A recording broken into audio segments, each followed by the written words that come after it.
Street Ocala, daily till 5, Saturdays till 4. Growing greener with Ocala since 1952.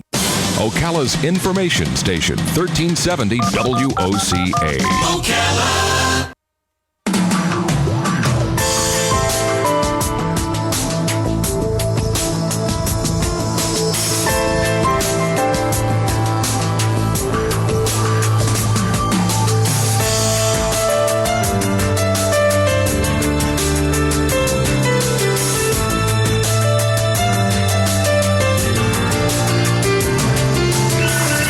All right, 5 minutes after 9 o'clock. Thank you for tuning in. A good friend of the station is in the studio with us, and he's not just a friend of the station or of the show, but he's actually a friend of ours, and is the pastor who oversaw, I don't know what you say when somebody does a wedding, but he was the guy who married my son and his wife, married Robin's son and his wife, and we've known him for very long, Pastor Snyder. And if you listen on Sundays, you know Sunday Joy. Let me just play you a little bit of the music. This is what you hear on Sunday morning. I don't know if you can hear it without your headset. Can you hear it? That's the music every Sunday morning that introduces you to Pastor Snyder, and he's in the studio right now. He is the Reverend James L. Snyder. I guess that's the official title. I can never get to call you James. I never call you Jim. I always call you Pastor. I'll never not do that to you. I don't know why. I just can't get out of that. You are the pastor of Family of God Fellowship Church. You've been that pastor for a long time. You're an outstanding writer in your own right. You've introduced us to so many different people. Just because I've heard you talking about them. If you believe in reincarnation, you might have been at one time a comedian, because you're a funny guy. A dead comedian, huh? You could be a dead comedian. You are a humorist. You're really fun. And then of course there's this word that we learned from you, and I don't know that I pronounce it right, but it's Onesiphorus or something Onesiphorus. Like that. Onesiphorus. The House of Onesiphorus. So the House of Onesiphorus is a home that you've been working on for a long time now, and I think that's the main reason we're here today. So good morning. Good to see you. Good to be here. Thanks for having me. I appreciate it. And you played the accordion, or at least you did. I played the accordion. Not as good as you, but I don't know. I can squeeze a tune. Yeah. Well, anyway, thank you for coming in. How long have you been the pastor at that church? Well, 20 years ago, I moved to Ocala, and then the church that I was pastoring, we closed, and then we moved into Silver Spring Shores and built a new church. Right. So the one we first met you at was the small one that had a very difficult traffic situation. Yes, and that's why we wanted to move out of it. Yeah. On 17th Street. Yeah, and you guys came and sang. And whatever we did, yeah, down at the old place and at the new place. I think I did a picture of it, didn't I? Of the old place. Art picture. Yeah. And so once you got to the new place in Silver Spring Shores, you had this dream to build a place for unwed pregnant girls. Yeah, well, that's why we bought 13 acres. Wow. And the interesting story is that all of Silver Springs was under bankruptcy, because of the building and whatever. And this 13 acres was set aside for a church. Now, they really don't set aside 13 acres for a church, maybe 3-4 acres. And it came out of bankruptcy the week that we were looking at it. Isn't that? Wow. And, we were standing there, John Rudiani, you know who he was.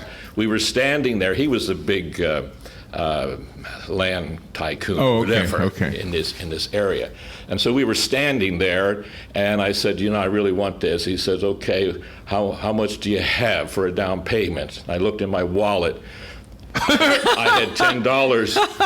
I gave him a $10 bill, and he says, okay, it's done. Oh, wow. And for $10 down, we bought that. It was, I think, $95,000.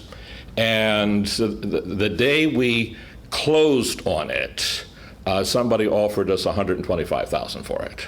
So wow. We were at the right place at the right time. Yeah, really. And I wanted the 13 acres because we want to build homes for pregnant teens, and so we need that property. So, we could be all over the map with you because you're involved in so many things, but let's focus on that. So, where did that idea come from? What in your life or in your ministry maybe made you want to have a home for pregnant teenage girls? Well, many years ago, I started a church in Lynchburg, Virginia. And I worked for a man you may have heard of, Jerry Falwell. Oh, okay. And I was the head counselor on the Old Time Gospel Hour at night. And at night, you get all the crazy. I could tell you all day here stories of people calling at night. But quite a few ladies in their late 50s and early 60s would call in for counseling. And they said, when we were a teenager, I had an abortion. And she said, I don't know what to do. Every night I hear that baby cry. And I heard a lot of people like that. And so that really planted a seed in my mind to, we need to help some of these. Abortion is very rarely a solution. And the reason for that is because there's a spiritual element in human birth that people don't realize. God said to Jeremiah, if you remember, before you were formed in your mother's womb, I knew you. Oh, right. So here's the question that people ask. When does life start? That isn't even the question to ask. Where does life start? Mm-hmm. And life starts with God. I love that. And so I want to put together an option for some of these girls. Do you know that every day of the year, over 3,300 abortions are done in this country? 3,300 abortions every day in this country. And that's only the ones that we have record of. I'm sure there are some off the record that we don't know of. Yeah. But there's and here's where I got to. If I am against abortion, what am I doing about it? I can't say, well, I don't believe in abortion. Mm-hmm. Okay, what am I doing about it? I was down here many years ago. There was down here at this one pregnant abortion center, and a little girl was going in. Her dad had left her off, and she was crying.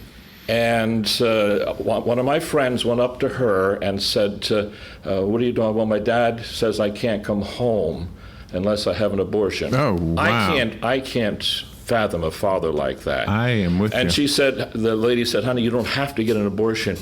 And the little girl said this, and I think there was an angelic something behind, do you have a place for me to go? And she didn't. Oh. And the little girl walked in, and you know the rest of the story. Wow. So if I do not believe in abortion, I gotta step up to the plate and offer an alternative. Because I believe that every birth has a spiritual element to it. For example, if someone was talking about, well, they have a dog that is pregnant and we're going to take it to the vet to get an abortion, do you know the ruckus that would happen over you trying to abort some puppies? But if it's a baby, no, I didn't know. Dog has Really? more value in our society than an unborn baby. Because I believe that. What do we call an unborn baby? Fetus. Well, we call it a fetus. What is a fetus, And the reason we call it a fetus is so we can abort that baby without any guilt feelings. Oh. And I'm totally, absolutely against that sort of thing. And so those phone calls late at night were the ones that kind of gave you the beginning to understand that when a young woman makes that decision, it haunts her the rest of her life. It does. And the younger the girl is that has the abortion, the more likely it will be that she won't have a baby when she wants to have a baby. Do you know what we've heard? We've heard this argument that, me, because I'm a man, Larry, you're a man, you don't have any say-so in this argument. And I will say, well, you know what? Maybe you're right, but I know that in my life, I never have to worry about any of my children ever being aborted, because I'm going to make the decisions that if I ever, I'm past that now, but if I ever was when I was younger, with a woman that was going to abort a child, I wouldn't have sex with her. I mean, that's that brings up a good point. Straightforward. In danger of crossing the little politically sensitive line. Right. When does a woman's choice begin? After she's pregnant or before she's pregnant? We believe in choice. Okay, let's do that. Right. When are you going to do it? There you go. And so I believe that we need to help these kids. Now, for example, there are over 3,300 abortions every day. Okay. doesn't that sound a little weird in our enlightened society? Oh, sure. I mean, Sure. here we have every day, we have 3,300 women who don't know how they got pregnant. They Yeah. have an unwanted pregnancy. Yeah, right. We have birth control, we have contraceptions, we have all of that kind of stuff. And Education. yet, every day, 3,300 women are getting pregnant and they don't want this baby. And so their choice is to abort it. And I think it's a little sad. You are such a great It's very speaker sad. and such a great communicator.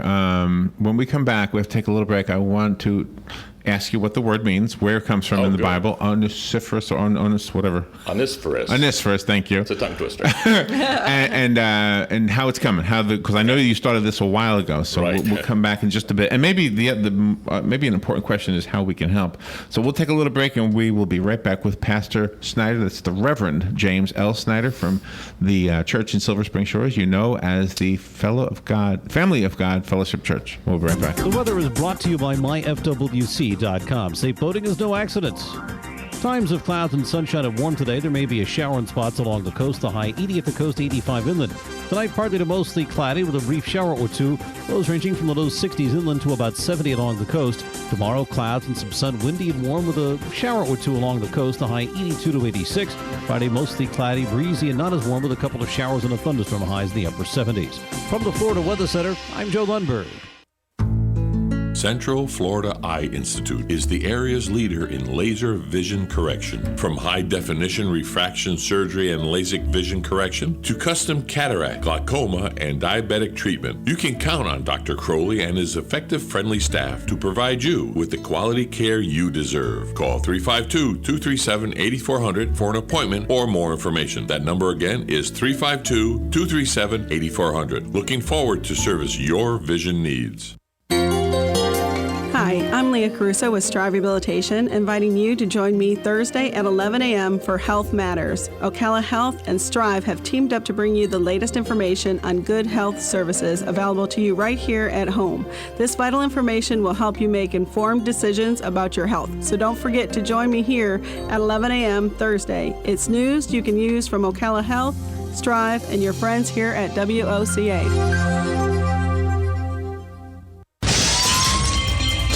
Hi, I'm Seth with AA Lock, Dock, and Security. Have you ever thought about the locks or security on your house or business? Have you ever wondered why the keys to your new car cost so much? Well, at AA Lock, Dock, and Security, we can help with securing your valuables. We can even replace those expensive transponder keys. We can give you the knowledge that no one else will. Call AA Lock, Dock, and Security at 867-1965. That's 867-1965. All right, 18 minutes after 9 o'clock. Thank you for tuning in to AM Ocala Live. By the way, this portion of AM Ocala Live is brought to you by Dr. Thomas L. Crowley, Central Florida Eye Institute, not too far from where I'm speaking here. It's behind the mall on the Sears side. If you head over that way, the address is 3133 Southwest 32nd Avenue. Go see Dr. Crowley for all of your eye needs, LASIK surgery, cataract surgery, corneal transplants, etc., including cosmetic procedures. And the phone number over there is 237-8400. The website is centralfloridaeye.com. Pastor Snyder is in the studio with us. We know him for, I guess, 18 years, it sounds like, because it was this business of radio that introduced me to Pastor Snyder 18 years ago, I guess. He just reminded us. And back then we used to do his show on quarter-inch tape, and it was... I actually had to listen to it. Now I don't even have to listen to it. I just have to look for the gaps. That's right. And see where the gaps are. Right. But I listen to it on Sunday in the car, if I'm out in the car. All right, so you were establishing, and I love the first segment of this interview with you because you kind of laid it out. I mean, you kind of let us know in the style that is typical of you, without beating around the bush, what this is about and how this became part of your life. So the question is that the house is named the House of... Say it again. Onesiphorus. Onesiphorus. Onesiphorus. Where's the word in the Bible? Well, it comes from 2 Timothy 1:16. And this is what Paul says, which stirred me in this regard. The Lord give mercy unto the house of Onesiphorus, for he oft refreshed me and was not ashamed of my chains. And so when Nice. these girls come in, Nice. there's two things that we want to do. We want to refresh them. They need to be refreshed emotionally, physically, spiritually, you know. So we want to refresh them. But also the second part is, that Paul says that he wasn't ashamed of my chains. And so I understand when these girls come in, they bring a lot of baggage with them. And my judgment of them is not on what they did, but what they're about to do, you know. Yeah, and yeah. so if I just beat them over the head, you know, girls get pregnant, you know, well, only one way, but I mean a variety of situations. Right, you know. right, right. May not be their fault, it may be rape, you know, all kinds of things. So when they come to our house, you know, pastors are supposed to be judgmental, aren't we? We're supposed to be judgmental. But there's an aspect where we need to forget about the past and help them forget about the past, because these ladies that called me and haunted by this baby crying, we need to help them. We need to refresh them and renew them and get them to the place. I want... okay, let's do it this way. I want the worst girls in the world to come into our home, and I want them to leave godly women. And that's the challenge of Onesiphorus, to refresh them and not be afraid of their chains, but address those chains. And those chains are going to be emotional chains, because you can't do something like that and not have some emotional backlash to it. Physically, when the younger you are getting pregnant, the more it does damage to the body, and also spiritually. That's where we want to be, spiritual. And where is the structure right now? Is it finished? Right. We are going to be dedicating the house on Easter Sunday. Oh, wonderful! Yes. Wonderful. And it's right behind the church building. We Nice. have 13 acres, and this will be the first of 6 homes. You can go to our website, whatafellowship.com, and see Okay. pictures of it. Oh, okay. It's, I think, 5,500 square foot. We will be able to house 8 girls and a house mother. And my first thing was I wanted to have house parents, because I wanted to introduce these girls to a family situation, you know, because most of them probably have no idea about that. And then in praying about it and thinking about it, a thought occurred to me. One girl has to say, "He touched me." Right. And then our ministry is Right. completely over. Doesn't have to be true. Right. you Right. know, Good point, yeah. Because we're going to have some of the worst girls with attitudes and anger issues. So and you're all of never that going kind in? of stuff. Pardon me? You won't be entering that building. No. Yeah. I will not be entering Yeah, right. the building. Oh. We will have a house mother and maybe 5 or 6 women, and they have to be vented, background checks, fingerprints, and so forth. Because we have a lot of reputation. We will be registered by the Florida Association of Christian Child Care Affiliates. We will Okay. not be licensed by the state, and there's a variety of reasons. For example, if I'm licensed by the state and I have some girls in there, and one girl mentions the word abortion, we are no longer able to talk to her. We must take her to abortion counseling, you know. And I don't know. You're that- kidding. if you Wow. understood, abortion Wow. has become a major religion in our Yeah. country today. Just like Wow. somebody who is arrested, he's being interviewed, and all he has to say is lawyer, and they have to stop until the lawyer comes in. And I'm not going to be put into that. Okay, well, good No. for you. I'm not going to be. That's so smart. I mean, to So- figure all this out before the trouble started. Yeah. I don't know all the trouble yet. Well, that's true. So, how will the girls find out about you, and how long will they live there? And Well, across the country we have ads and so forth, but I want to fly under the radar, you know.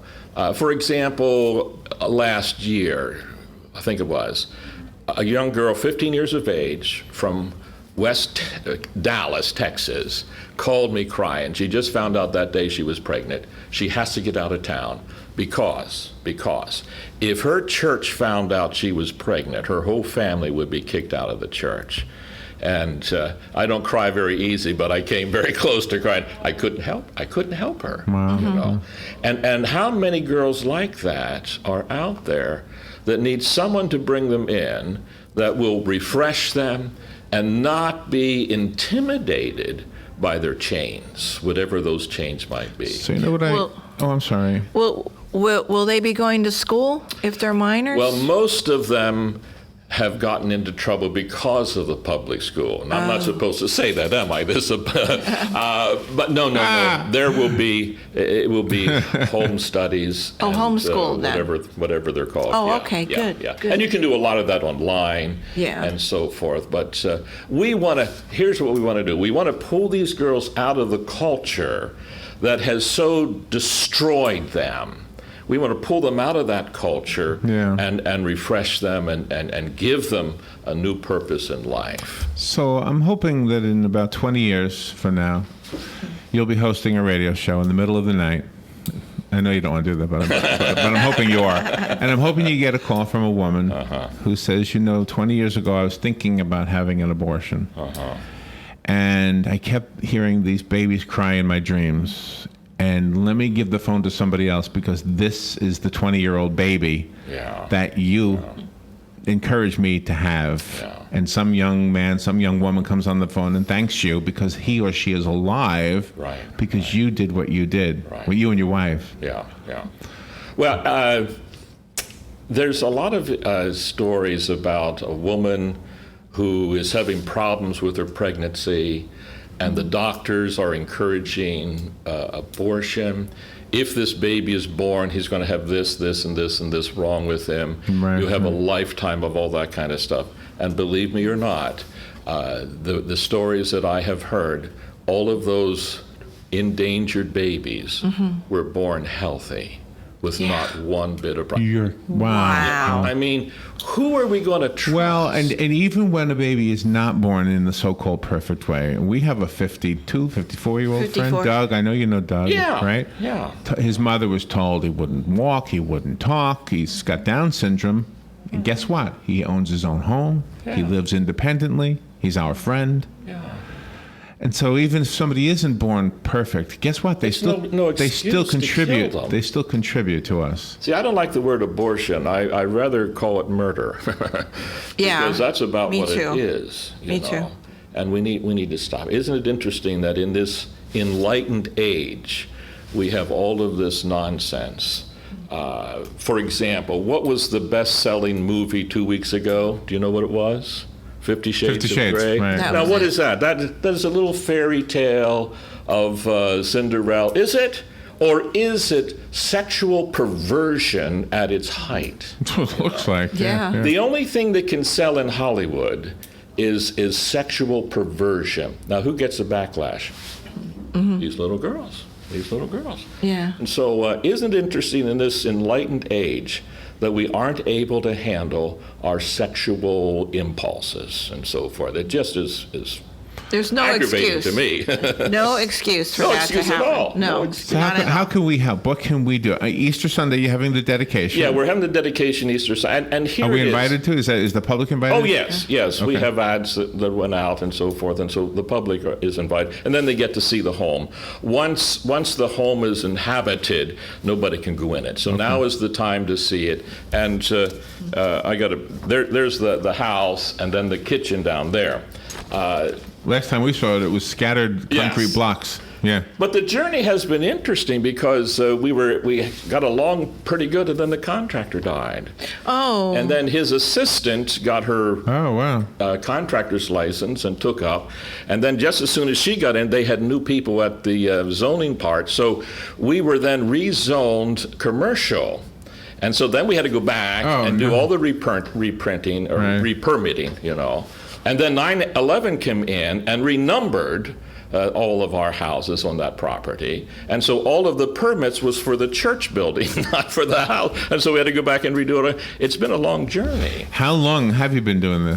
Probably 6 years. Probably 6 years, something like that. But 9/11, you said that's when the 9/11 was... No, that's when we opened up our church. Oh, okay. I see what you're Open saying. up our I see what you're church, saying. yeah. Okay.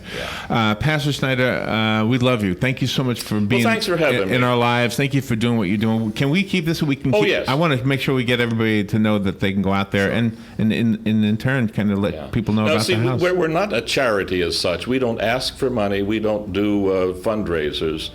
This is a ministry. We trust God. And, up to this point, God has brought in the money and so forth. And here's my thought. If I can't trust God for the money to build it, how in the world am I going to trust God to help these girls? Wonderful. Wonderful way to end it. We're not out there with our hands open. We're Pastor. out there with our hands crossed and say, God help us. Thank you, Pastor. Radio. I'm Lillian Wu. A top executive of Germanwings says that 2 Americans were on board that flight, which crashed in the French Alps. This as investigators try to gather clues from a badly damaged cockpit voice recorder.